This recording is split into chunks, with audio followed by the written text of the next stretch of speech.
So how are we doing? We're nearing the end of May 2025. I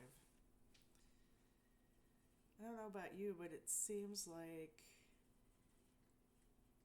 things are going fast, but yet they're not. I don't quite understand that. It's a really strange feeling, and sometimes I feel like I'm not even here, like I'm on some different other timeline. Um, but time is a human construct. But how are you doing? How is your self-care practice? I hope it's going well. I hope you have a space for yourself. I hope you're taking a little time each day for yourself, even if it's just 5 minutes. Because it's important. We spend so much time working hard, running around, doing all this other stuff, and not paying attention to how we feel in our head and in our body, and even spiritually.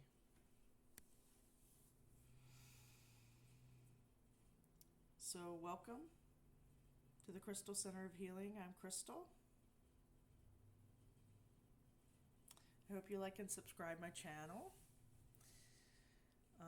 I do a topic, an affirmation card, and a guided meditation every single week, unless I'm sick.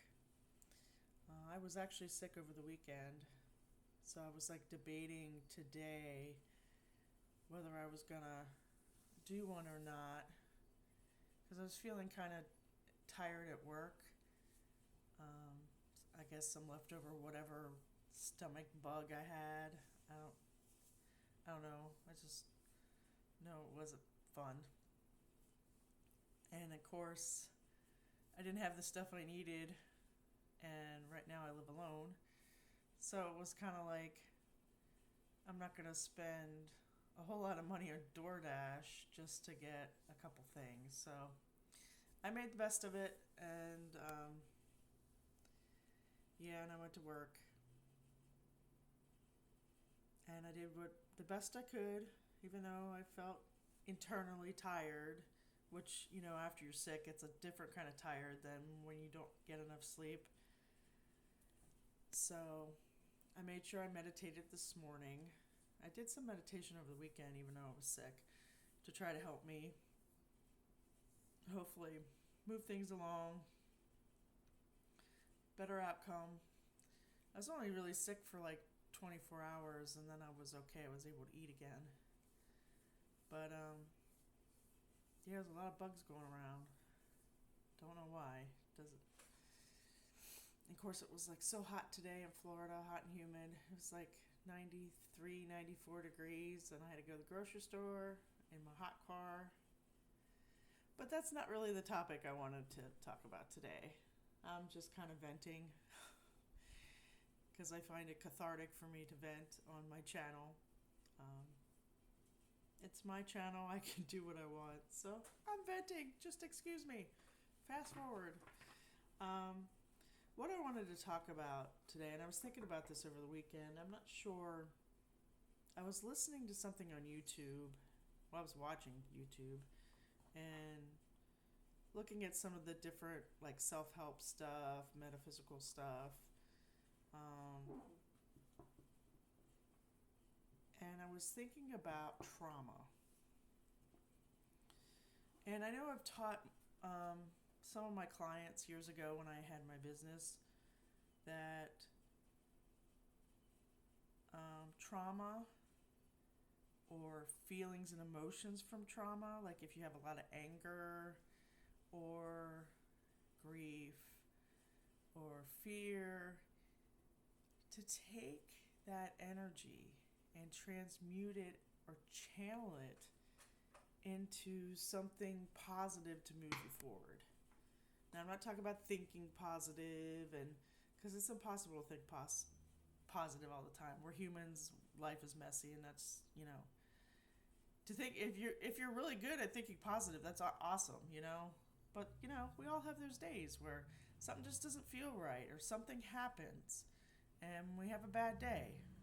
It's, you don't have to sit there and like, oh, I can't think bad about it just because, the new age community or whatever says that. No, you got to feel your feelings and not bury them and not just push them aside because that's not healthy either. Now, I don't believe you should sit and dwell in them. That's why I'm giving the alternative of taking it and channeling into something else. I'm trying to think of an example that I used to use, like anger. Instead of being angry at people or angry at somebody or angry at something, take that anger and motivate you to do something towards your goal, towards something positive for you.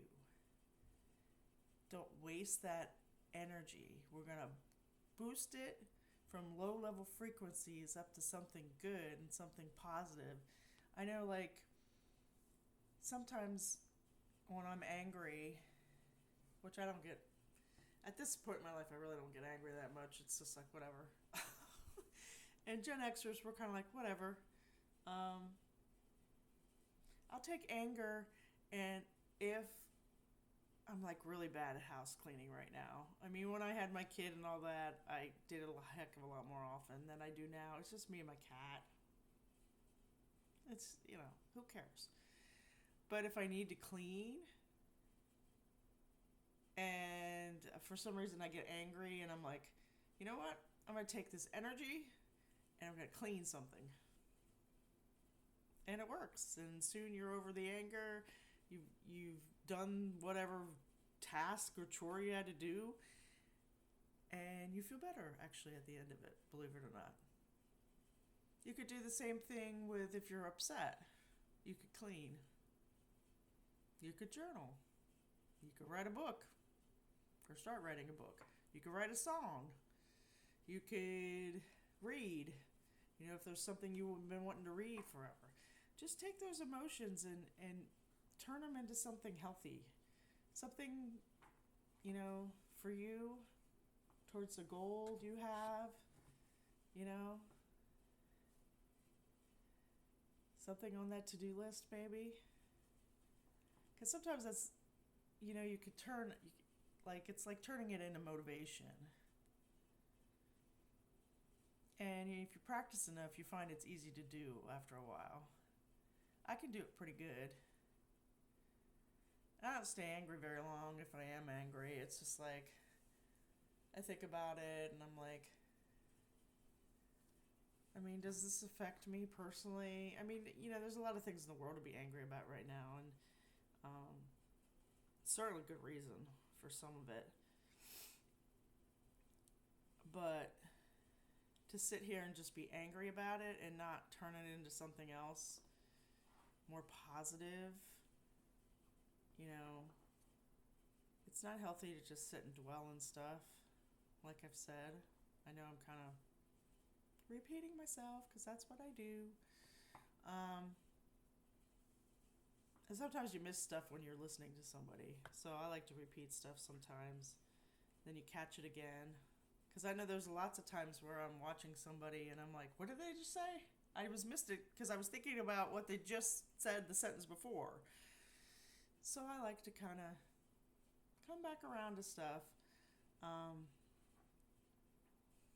But yeah, take those little low frequency emotions and turn them into something more positive, getting something done, something off your to-do list maybe.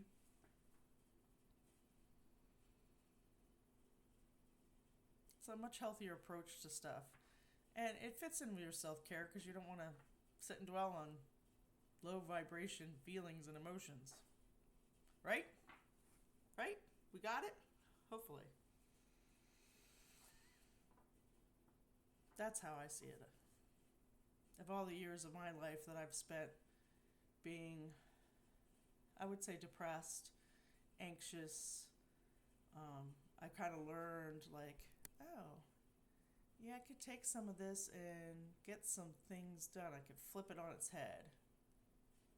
it took me a long time to get there, and I don't I don't know that anybody gave me that idea. I just figured that out like one day when I was trying to figure out how to motivate myself. The other tip that I like to give people about motivation, especially if you have a long to-do list, and especially people that, if you call yourself lazy, you may call yourself lazy, or you're a procrastinator, or if you're neurodivergent, like ADHD and things of that nature, to-do lists are quite overwhelming for people that are neurodivergent. And frankly, it can be for anybody. But what I always tell them is take like the top 2 things, most important things on your list, and do those 2. Then give yourself a break or a reward. And what happens is you start getting into what you're doing, and you get that motivation going, and you'll find that most times you will continue to do more things on your list. It works. It's just getting started, usually is the problem. And I have to play that game with myself sometimes. I'm sitting in bed watching TV, and I'm like, I really should go, do X, Y, and Z, or at least X. And I'm like, yeah. I was like that yesterday because I was feeling sick. I was like, well, the garbage has to go out. So I was kind of like all day long thinking about how I was going to do that, when I was going to do it. And I had to scoop the cat box. So I kind of did it in shifts. When I got up to like go to the bathroom or get myself a drink or something, I made myself then go and take care of the cat box. So then that was done. And then the next time I got up to use the restroom, probably, because, I'm a woman of a certain age, and you women out there know if you've had multiple kids, you're always peeing. So, excuse me if that offends anybody. So I just made those trips into getting little things done around the house. Like getting my lunch together for today. I had on one of those trips. That's what you do. And then you go back and you relax for a little bit. You treat yourself. So those are the kinds of things that I've learned to do. And, I have a child with ADHD. Well, he's not a child anymore. He's going to be 21 on the 23rd. I can't believe it. I actually talked to him on Mother's Day. I actually called him, and he says, I was going to call you. Because he's not good at calling me. So I've kind of taught him that too. You break things down. It's called chunking. But then when you add it to like doing other things, it makes it seem like you're not really working. So that's a good thing to kind of play tricks with your brain when your brain's like, no, I'd rather go like play video games, So there's some tips. Hopefully they work for you. Sometimes they take practice. You don't always get it the first time. But definitely try, like, when you have to go to the bathroom to do, maybe after you go to the bathroom, depending on how bad you have to go. Sometimes I'll do something real quick on my way. Then on the way back, I'll finish whatever it is. It works. You do get stuff done. Don't be controlling about it. There's no control here. Unless your house is absolutely filthy, cleaning is like, don't be controlling about cleaning. Or how people clean. That's the most stressful thing that women put on themselves. Oh, he didn't clean it like I would clean it. Well, either if he's the type of partner that's open to be taught things, then teach him how you would want it done and see. Give him a chance. If not, just let him do it how he's doing. Who cares? I mean, if he's using disinfectant and all that, don't worry about it. Don't worry about it on a weekly basis. I mean, if there's people coming over, that's maybe a different story, depending on how bad they are at doing it. But you gotta lighten up, unless you want to do everything. And I didn't want to do everything. I didn't think I should have to do everything. So you just kind of learn to live with certain things sometimes for peace of mind. Because there's no such thing as perfect anyway. You don't do things perfectly, even though you might think you do things perfectly, and it's just not. And it's when you get to a certain age, it just doesn't matter anymore. So why go through your 20s, 30s, and 40s being controlling about that kind of thing? And if you continue to be that way, then you might have some anxiety problems you need to deal with. So you might need to listen to some of my guided meditations and listen to me on some of these topics. Women have too much to do in the world. It's just, there's not enough hours in the day. I mean, if you want a spotless house, the kids, you've read to the kids, you've done all this with the kids, you've done the homework, it's just too much. You can't, it's impossible. It's impossible to do it all yourself. And you just have to deal with, so he didn't dust the way you dust, or he vacuumed first and then dusted. It doesn't matter. Dust is always in the air anyway. I get mad, I dust, and 10 minutes later, it looks like I didn't even dust. It's like, whatever. Because there's so much dust in the air. And in Florida, there's sand in the air. It's weird. It's the weirdest thing I noticed since I've been down here. It's there's sand everywhere. And I'm not that near to the beach. But Florida is like a big sandbar, so that kind of makes sense. I mean, I look in the backyard, there's sand in certain patches, over the grass. So, but just let go of the control. It's half your stress and anxiety. Women just put too much crap on themselves. Stop it.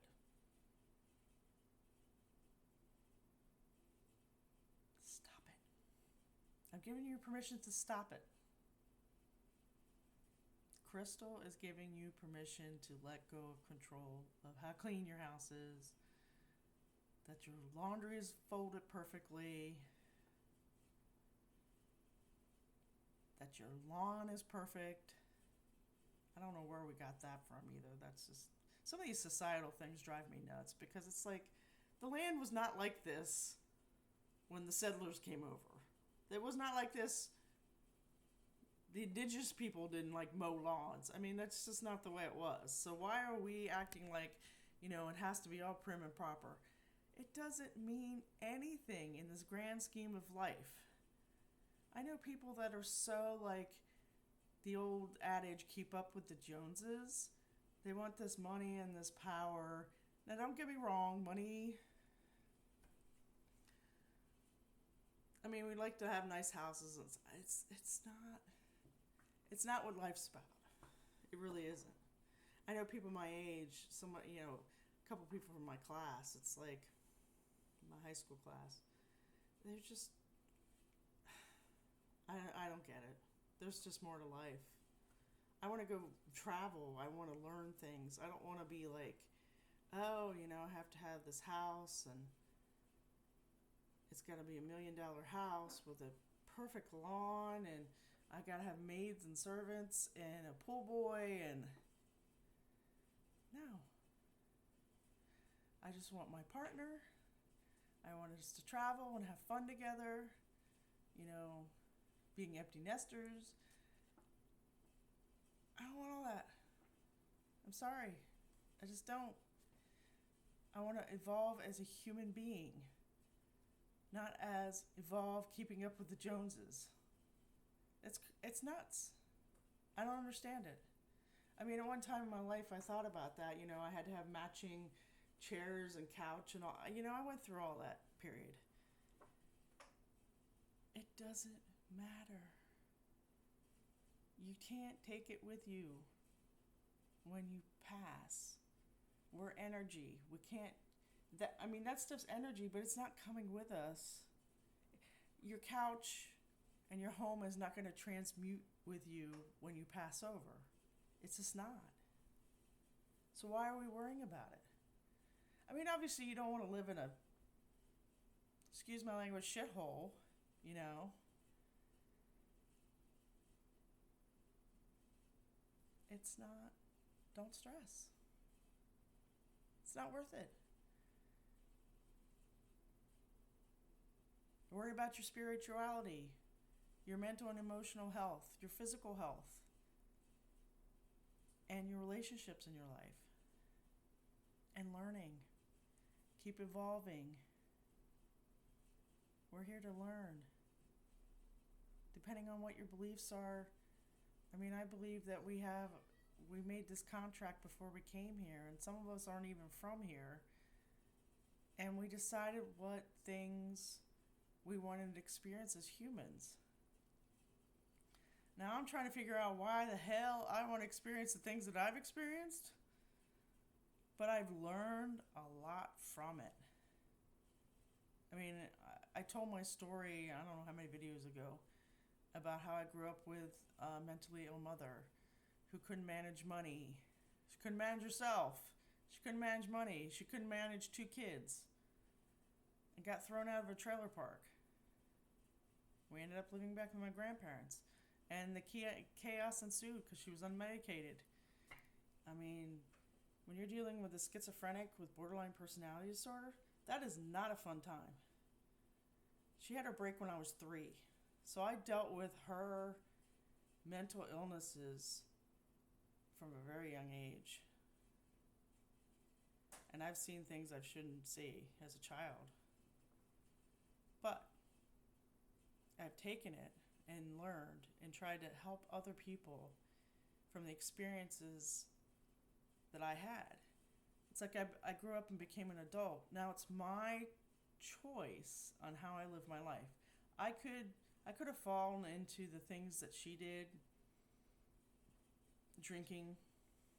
My stepfather was a drug dealer, and I don't know if he was an addict. I don't really remember. I know he liked marijuana, but they did dabble in other things. The big H. When I was 3. I remember, I don't remember them doing it, like doing the heroin. I remember the marijuana because he showed me how to roll a joint when I was 3. But I've taken my life and tried to help other people to make them understand is once you become adult, it's in your hands to change your life. You do not have to go down the same road that your family has gone down. I don't drink. Well, I occasionally have a drink, socially. But I'm not a drinker. I don't really like it. Thank God, because alcoholism is in my family. My grandfather was an alcoholic. Drugs were not my thing. I didn't try marijuana until I was 45. Now, I've been around it. I've smelled it. Other people have done it. I've said no many times. Finally, at 45, I was like, give it a whirl. It's not for me. It makes me anxious. Don't need that. Never tried anything else that I know of unless somebody slipped me something. But I've tried to take charge of my life. Now, has it been easy? No. Not with all the trauma upon trauma upon trauma. I never had a chance to clear out all that old programming before I had more traumas piled up on me. So I'm working on, 53, I'm finally trying to get rid of that programming with my therapist. Finally, I have a therapist that's actually working on that with me. I've done a lot on my own, energetically,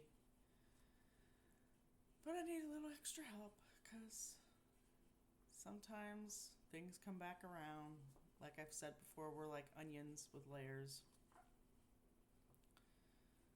But there's always a way to flip things on its head and make it a more positive or close to more of a positive experience in life. Like I said, life can be hard and messy. And as humans, we tend to make it that way. We don't have to, but we do.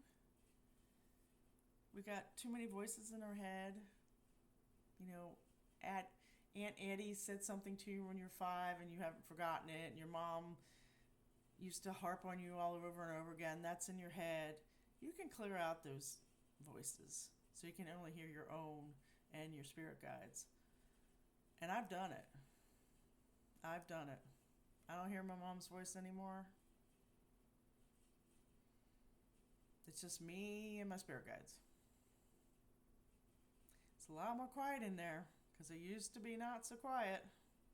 And that was hard, walking through life every day, hearing your mother's voice saying you're not worth anything, you're not going to make anything out of yourself, and whatever other garbage that used to be in there. You can overcome things. You just have to work on it. It's not going to happen overnight either. Now, there are certain tools that help you work things out a lot quicker. But we're always a work in progress anyway. It's just the way life is. And I hope you take some steps forward if you're dealing with those kind of things, to work on yourself. Because you are important. You're worthy. You deserve it.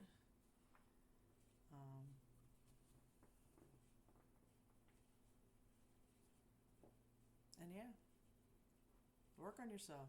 That's what the self-care channel is about. We have so many things we can do that to help ourselves, but we're too caught up in the everyday things, and then we don't take time for ourselves. So that's why I stress, this is why I started this channel, and I'm hoping that more people will start viewing these videos and finding something they can take away from it, or ask me, and I'll try to help. Because I'm here to help people. I mean, I'm a testament of a survivor. I mean, really. I've been through just about everything.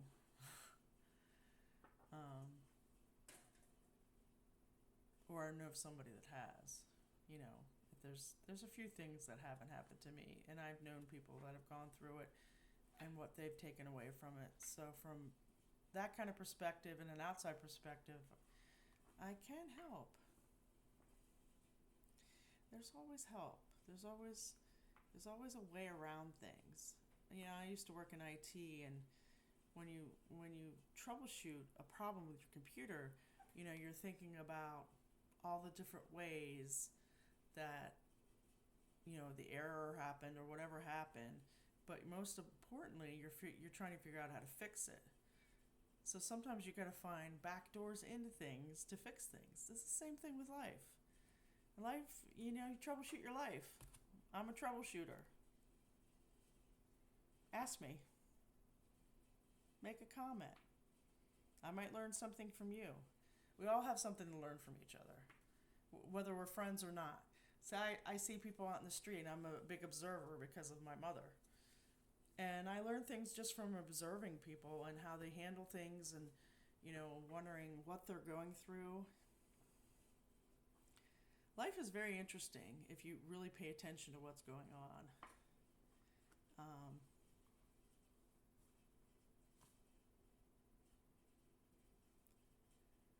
You can learn so much from each other. It's not even funny. So let's get a card. Now that I've talked way longer than I thought I was going to. But that's what happens. When you have your own channel, you could just sit and talk. And you're kind of home alone with your cat. And I mean, he's a tuxedo cat. He's pretty chatty, but he's not that chatty. He's actually over here laying on the floor. I'm surprised he's not trying to get in the picture like he did last week. But then again, I was talking about grief and his brother Merlin.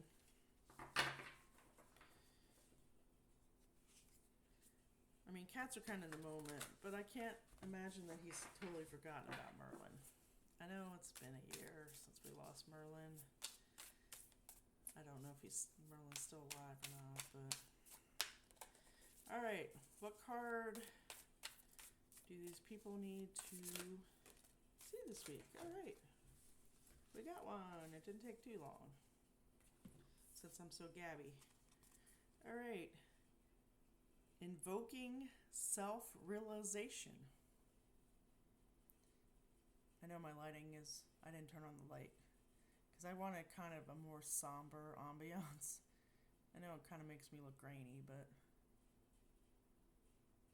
all right, let's see what it says in the back if I can see. I can't see. Problem with having bad eyesight. All right, here we go. Each breath confirms how awake I already am.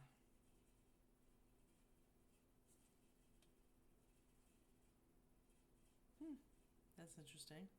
Each breath confirms how awake I already am. I think I need to look at the book for that one, because I want to get a little more perspective on that. What was that? Invoking something. Invoking. All right. Self-realization is a spontaneous remembrance of your inner connection to all that is. You are willing to embrace your individuality as a unique expression of Source in physical form. By aligning with your breath, you see that while you appear to be a person, it is the universe that breathes everything into existence. This mantra is ideal for reducing stress, managing pain, and relaxing the nervous system. Well, I'm managing pain now. Not very well.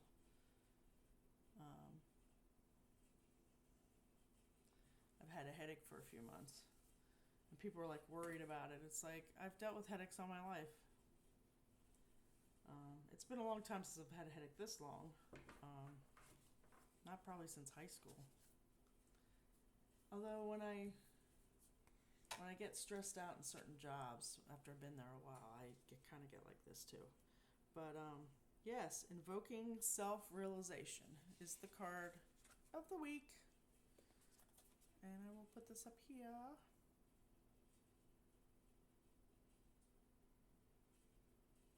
Wow, I've talked for 32 minutes already? Wow, I'm becoming a chatty Cathy in my old age. I used to not talk very much at all unless I was spoken to. I remember my first real IT job. I was 22, 21, 22, 23, somewhere in there. And I really didn't speak much. And I had hair, like, in front of my face. Like, you could see one eye. They used to give me such a rough time about it. But I was goth. I went from punk to goth. Robert Smith is my hero. From The Cure, if you don't know. British band. Started in the 70s. There was an article that called him the Pope of Mope. So I was kind of goth and very introverted, very shy. And yeah, I had black hair. I dyed my hair black from my age 16 to middle 20s, and then I went red. I like being a redhead. I don't like whatever brown color my hair is. Some weird shade. I don't know what it is. Now I'm getting gray. Maybe I should just let it go gray. I don't know. I'm trying to figure that out. I'm not real pressed about it. You can see my roots so well. Such is life. Where was I going with this? Oh, that I didn't talk much. And part of it because I got to the point I really didn't know how to talk to people after my experience in high school and being bullied all the time. I'm like, what is it that I am saying to people that is causing this? Because I would observe people and then learn how different people talked within certain groups. And I tried that and it didn't work. And I know why it didn't work, because I wasn't being me. You have to be you. You have to be authentic. People won't connect to you properly if you're not authentic. So I just kind of gave up, and I'm like, I don't know. Let's just see how it goes. I'll go to work and whatever. my boss became my friend, and she invited me over. I mean, she was chatty enough for the both of us, so I didn't really need to talk that much. But then I had a therapist that kind of helped, so she kind of helped me just like start conversations, like go to the mall and start conversations in the bookstore. So I started doing that, just chit chatting kind of things. Um, I was just really in a weird place at that age. And I've gotten much better. And I still observe people all the time. And I still watch how certain people in the office talk to other people. I don't think I'll ever stop doing that. There's a lot of things I've kind of let go when it comes to observing. Like, I know I'm in a safe space, so I don't always have to be like on the edge, like somebody coming up behind me, things of that nature. But it's interesting to see how certain people talk to each other from certain different groups. It's always interesting. Then I hear, people like to talk to me. So I hear conversations like how two black women may talk to each other if something gets heated and they work among a diverse group. I was just like, oh, I can't believe they've said that to each other. That's kind of sad.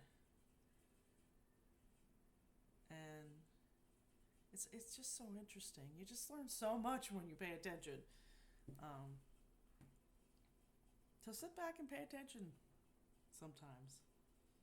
You don't always have to be part of the conversation. At the lunch table, sometimes I don't say much. And other times I'm like, I just chime in just to, I'm here. Because I'm one of the oldest in my office right now. And it's really strange because everybody else the majority are in their 30s. There's a couple, one in their 40s, or maybe two. There's one guy younger than me, and the rest of them are all younger, and it's just how they talk is even different than I talk. Plus the fact that we're all from different states. Florida is just like a menagerie of people. I'm from Pennsylvania, and then I lived in Ohio for over 20 years. My one girl, she's from Jersey. Jersey girls. The one guy's from California, and he's a Mexican American, which is really interesting because I get to learn some things about that. There are actually two native Floridians from where I live there, which is kind of unique that we have two of them in the office.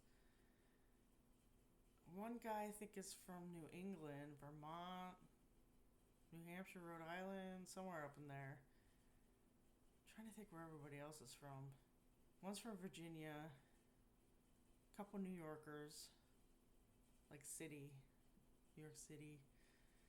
So it's interesting to see how everybody talks and how they talk to each other, because some of us are white, some of us are black, some of us are, Mexican. It's interesting. Like I said, life's interesting. You pay attention.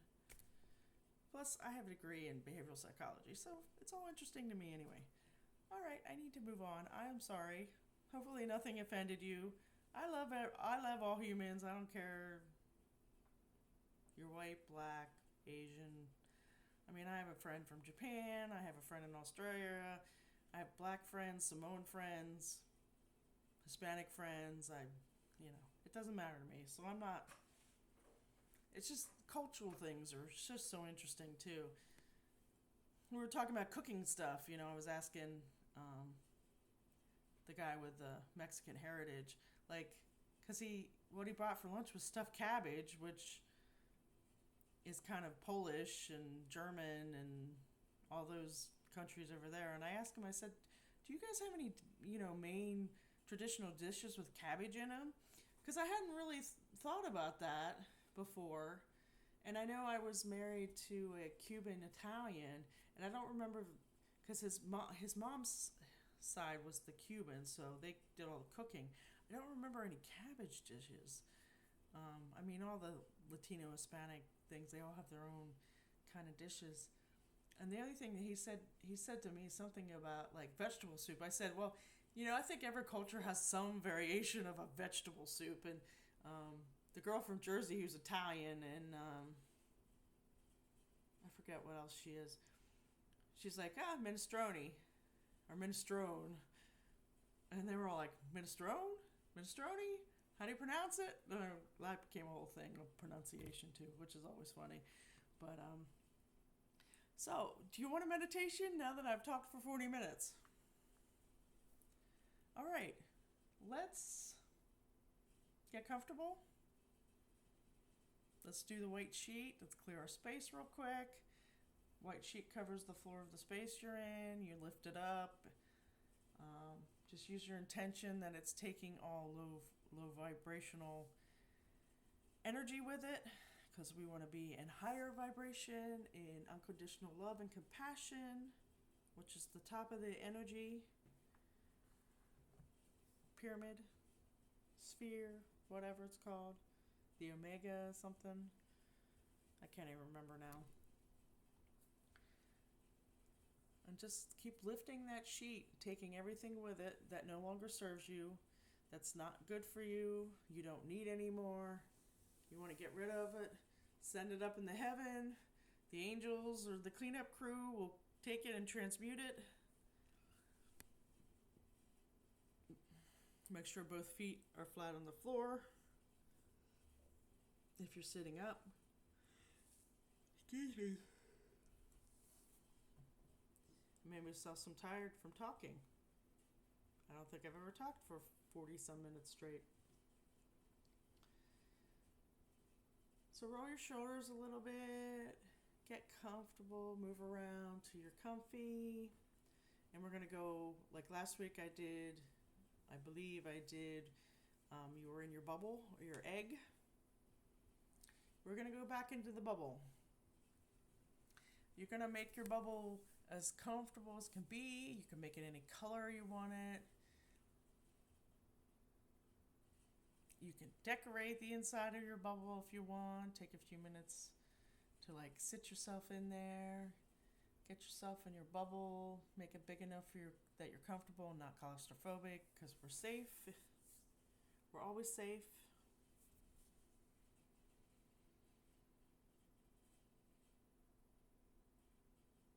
You can make your bubble your favorite color. You can make it white.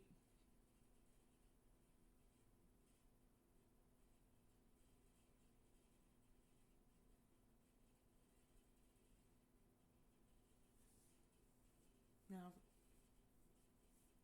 at the top and the bottom of your bubble, we want to have these cords reaching out, one up to the heavens and one down into the core of the earth.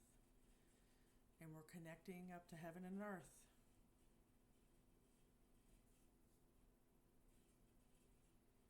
Just allow that cord to go up 300 feet in the air. And if you were with me for the connecting to your star, you can have the cord connect to your star. You can have your cord connect to your favorite archangel. You can call them in to grab your cord for you to connect into the collective, into heaven, whatever, divine source, whatever you want to call it.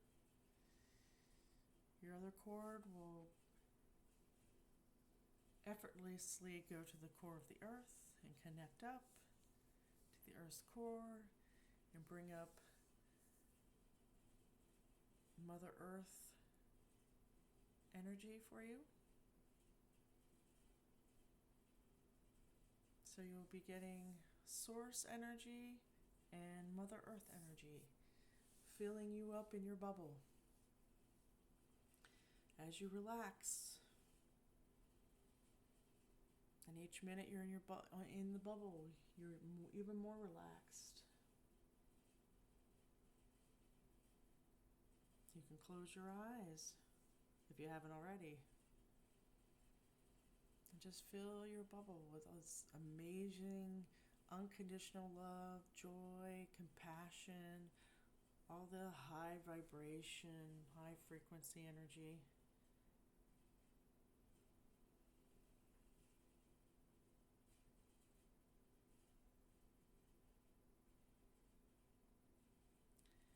Now I want you to imagine your favorite place on earth. Whether it's the beach, or you're a city person, you love to be in the city, walking down the street. Or if you love the mountains, hiking in the mountains. Or for some reason you like the desert, like Vegas. I just want you to go to your favorite place on earth.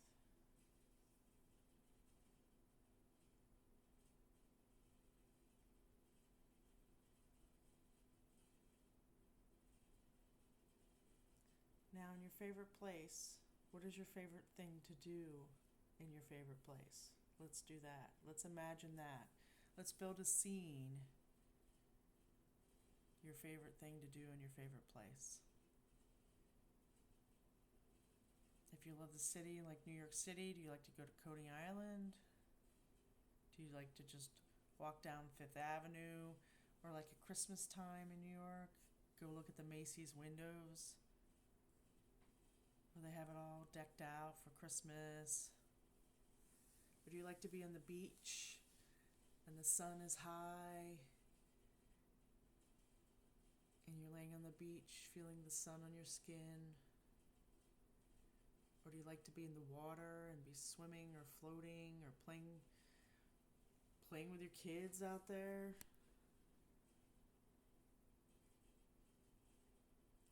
Or do you like to be in Vegas in the casinos, playing a little blackjack, slots? Would you rather be in a boat, traveling somewhere? In the car, traveling with your favorite person? Having an adventure? Just let yourself get immersed into that story of your favorite place with your favorite people, or maybe you're by yourself doing your favorite things.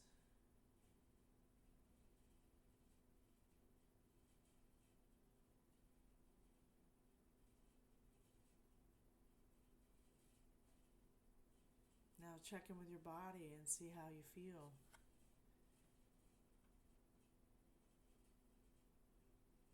Feel how relaxed you are, how there's no stress in the world and you're safe.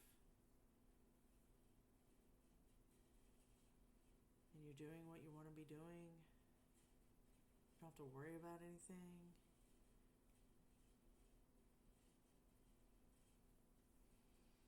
You're just sitting back and relaxing. Or doing your favorite hobby.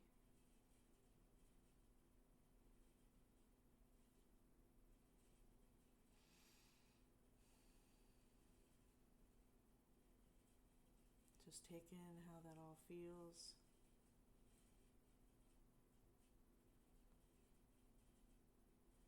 And last week we tapped it in, and I think I'm getting encouraged to do that.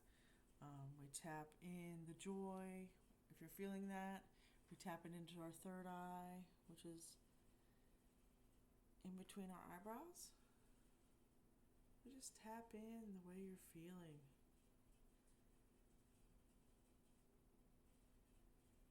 You're rewiring your brain.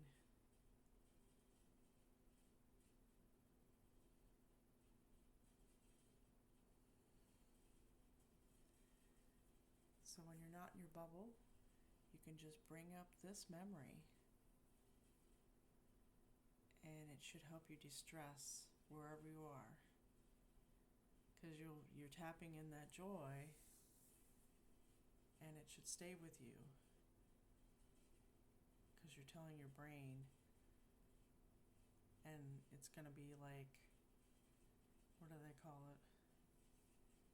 Now I'm lost for words, of course. It's like a trigger, but a good trigger. There's another word for it, and I can't think of it right now. It's kind of like when you get hypnotized and they give you like a secret word or something, and They say it, and your brain just automatically goes there. That's what we're doing. So you can stay here in your bubble for you if you want. Now, I'll be quiet and I'll go away, or you can come out and close your eyes. And thank you for joining me. Please like and subscribe. Give me any comments, ask me any questions. Crystal at thecrystalcenterofhealing.com. And I hope you have a wonderful week. I'm always here to help. Take care.